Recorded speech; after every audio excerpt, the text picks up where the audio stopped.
Greetings, geeks. Welcome to episode number 358 of Geeks in Space. I am your host, Rob Commander Taco Malda.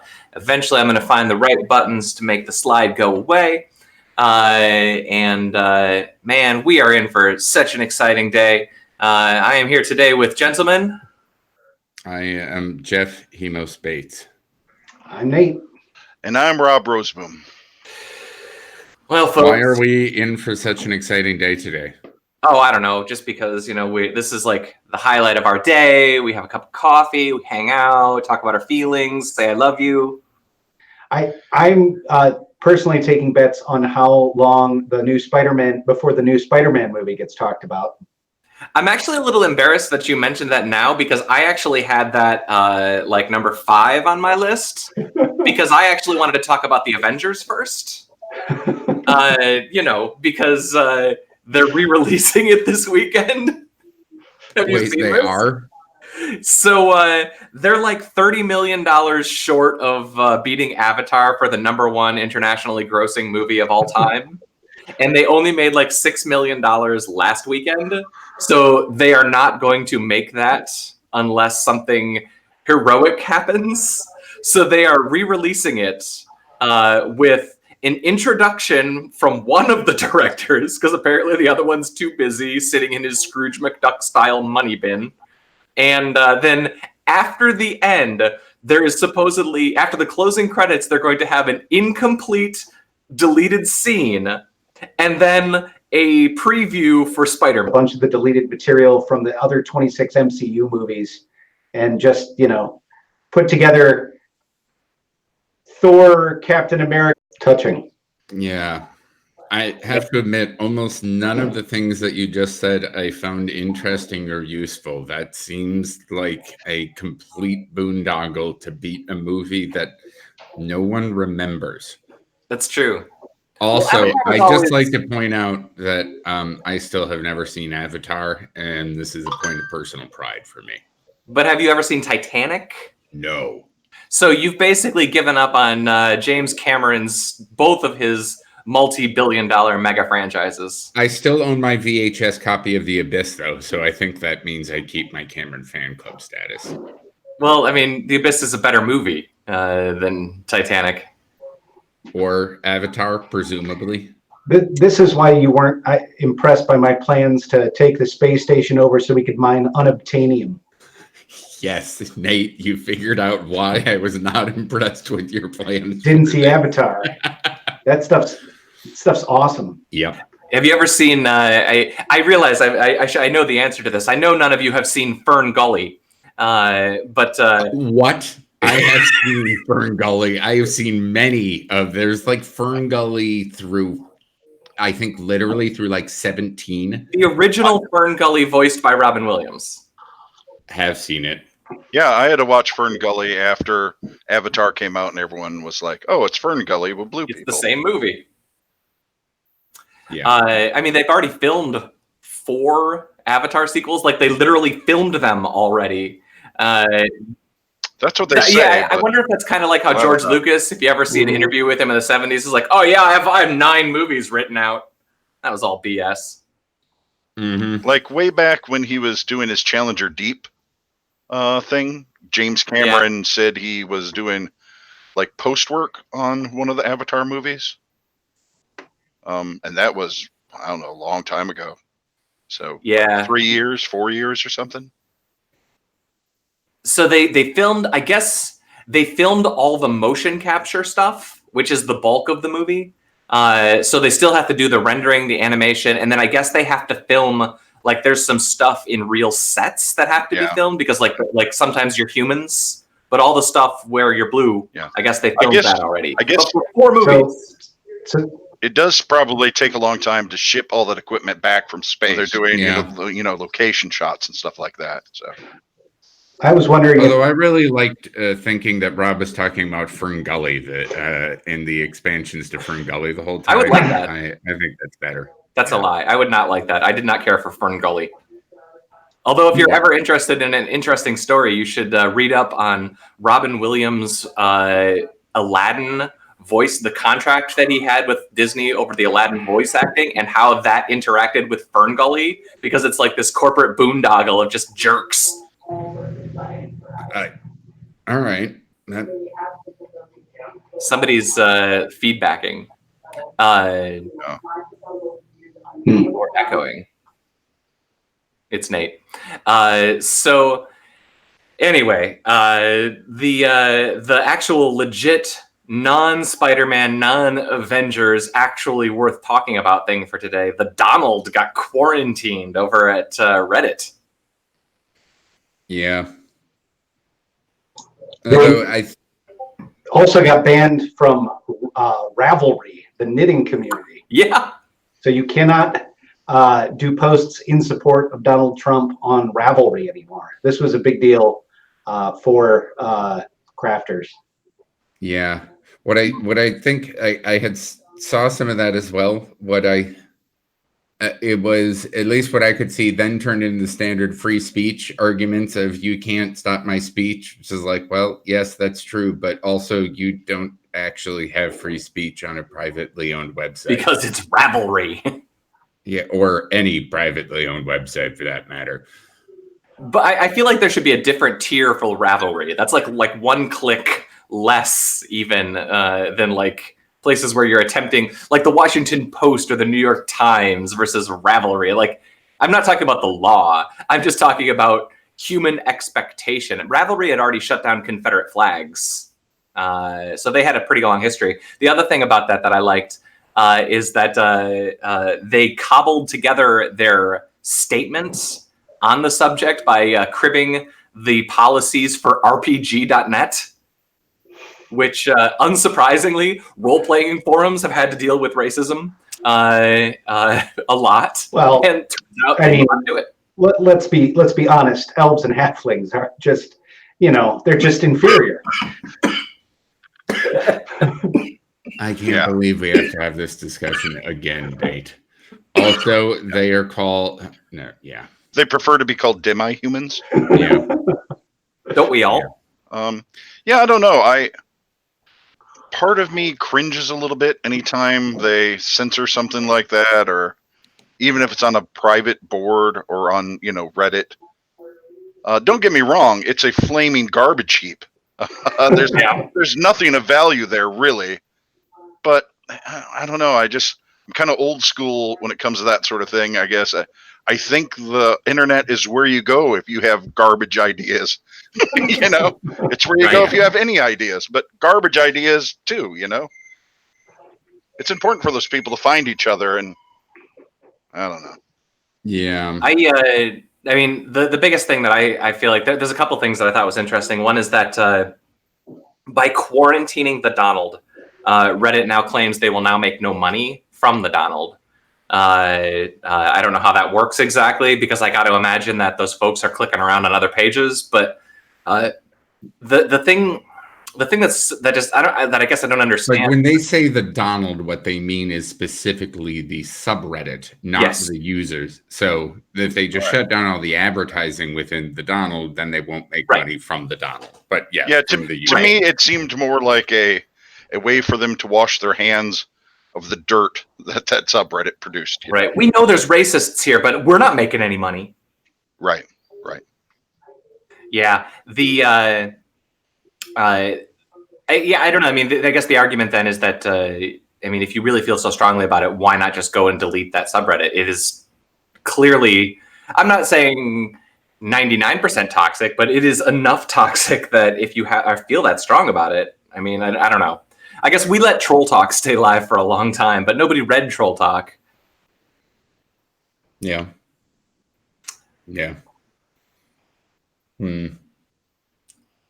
Nobody cares about Reddit. So here's a funnier one for you. You guys familiar with WAR ratings in baseball? What? WAR ratings, like sabermetrics, wins above replacement.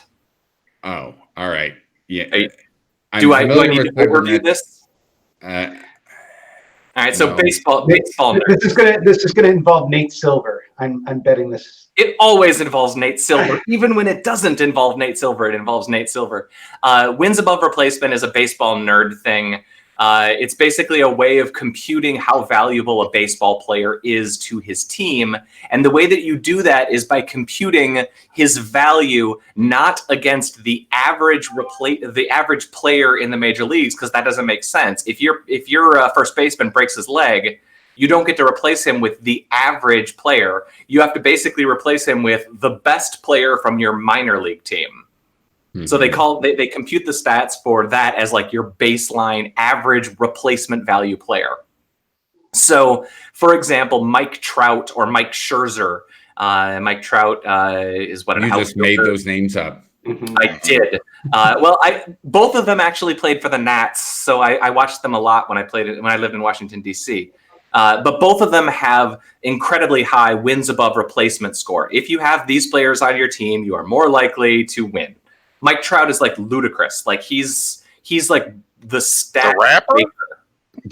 Yeah. So anyway, Nate Silver went and, of course, he went and computed. Are you familiar? I know you are, at least on one level. Are you familiar with the Congressional Democrats versus Republican baseball game? Who isn't? I mean, that's the only reason why I subscribe to YouTube TV's C-SPAN channel. Nate has actually written a song that he hopes gets accepted by Capitol Steps that they'll perform about the baseball game. That's how deep into this Nate is. Totally. So, well, you should be familiar with it because the one of the teams got shot at. Yeah, the Steve Scalise and yeah, that's the only reason that I think most people would be aware of the fact that these teams existed. But anyway, Nate Silver went and computed the WAR ratings for all of the players on the teams, which is simultaneously the stupidest and nerdiest thing that I could possibly imagine doing. I was pretty excited about it. I mean, 538 does cover both sports and politics. So in my mind, it's that's just only natural that intersection would bear some fruit.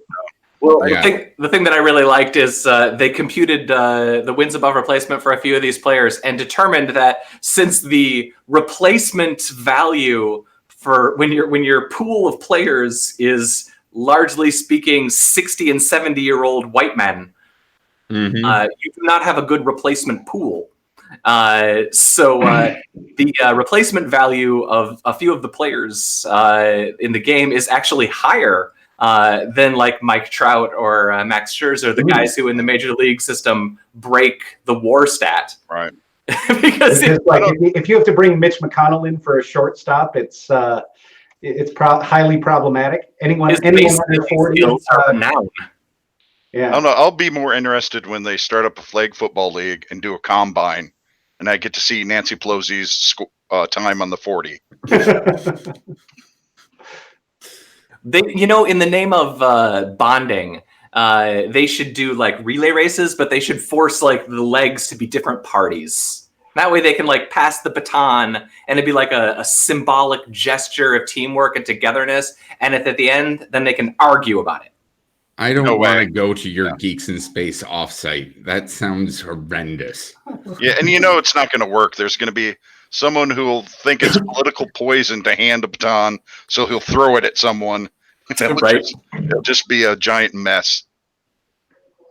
Oh, we lost one. Jeff is going to go pitch that idea right now. He's got a space helmet near him. I'm sure the lack of oxygen in his chamber will be problematic. So Nate, you bought the mathematician's chalk. I did. I bought some Hagamoro chalk and I tested it with my kids and my wife, and it got very good reviews. It is smooth and silky, according to my daughter, and according to my 5-year-old, feels wet but it's dry. I kind of like that. So, yep. It is I would say a very fine, smooth chalk. and I think we're converted for our chalkboard. So, all right. I don't know how much chalk a typical North American family uses. The only chalk that ever gets used in my house is sidewalk chalk. And I feel like if you used this for sidewalk chalk, you'd use a stick every yard or something. It's like washing your car with Fiji water. Mm-hmm. Mm-hmm. Yeah. Well, so all right. In terms of your annual chalk budget, what's the cost difference to upgrade? I'll be honest, I have no idea how much I spend on chalk to begin with. Like, I don't know. Take whatever a box of Crayola chalk is, and it's probably about 3x, but it's effing chalk. So, right. Like, if you want nice chalk, just buy nice chalk. It only is going to cost a couple extra bucks. I do like, plus also you can feel something that feels wet but is dry, which is truly a kind of feeling combination that I kind of want to touch it. Yeah. Yeah. Have you guys been following any of the stuff with the Netflix Evangelion re-release? You mean the part where it does not include Fly Me to the Moon and is ergo verboten from my perspective? Ooh, yeah, that's not unreasonable. I'm now on episode 25. I haven't watched it in 20 years? So I am not up to date on this. So what did they do to Evangelion? So Netflix re-released it, and it turns out that Ava is like locked up in this whole tangled snarl of rights issues. And like, so the studio that produced it, like Hideaki Anno was the guy who did it, and then like Gainax Studios like maybe went under, and he was still the producer on it, and ADV then paid to do the dubs, so the original English dubs. And so basically the rights of the show, and then like one of those companies went out of business. Like I couldn't even draw the org chart of what happened, but basically they had to re-record all of the dialogue in English and in order to secure the rights. They got all new actors. They angered the fan community because they replaced classic actors. They angered the fan community because a lot of the rewritten dialogue takes away or adds or subtracts. Basically, the reviews that I've read basically say that the new translation is more literal to the Japanese, but the fans really kind of liked. I mean, the original Ava voice acting is really over the top, and there's a lot of maybe innuendo and stuff that's been basically stripped out. But they didn't do anything to make the last episode make any fucking sense whatsoever. So that's where I'm at right now. I'm like an episode away from finishing it, and I mean it's the same. It's not any different, right? The first half of that show is just really fun, and then the second half of that show, I mean, there were stories of people literally just walking into the Gainax Studios and then walking out with stacks of cells. And there's also like you'll read stories about. Like people were stealing money. Like there's some corrupt stuff in their financing. Like there's all sorts of weird stuff that happened in the back half of the production of Ava, which is why so much of it looks like it does and is paced so weird. And is that why the final episode is so difficult to understand?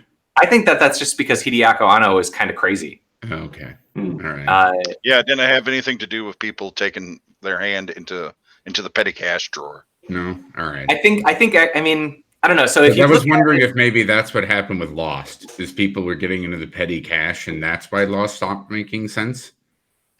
Lost didn't make sense because in like the middle 2 seasons, they realized they were in trouble because they never figured out where they were going and didn't know how long they had to drag this thing out. Which goes back to what we were talking about earlier about Good Omens being so nice that it was only 6 episodes long. When you have a beginning, middle, and end, and your writers know that, you can produce something at a higher quality level. And I think Ava suffers from that same thing. But also I think there's a parallel story to be told there, which is Hideaki Anno is maybe struggling with depression, maybe struggling with some sort of writer's block or creative block. And he's created this thing that's become more successful than any individual human ever expects to have in their lifetime. And how do you keep following up on that? You know, he didn't have 26 episodes written out. He had the first 13. They're solid. Mm-hmm. And then you spend the last 13 with your treatise on the human condition. Well, I mean, quite frankly, there's more successful people in the world. You know what I mean? This is a very niche area. He may be very famous in his niche, but exactly. I mean, come on. Inside anime television production. He's not even as famous as a mediocre American sitcom, you know. So Are you saying Sheldon? Let's not go all the way there. Sheldon and he didn't have to go like 12 seasons or anything. Like, right. You know.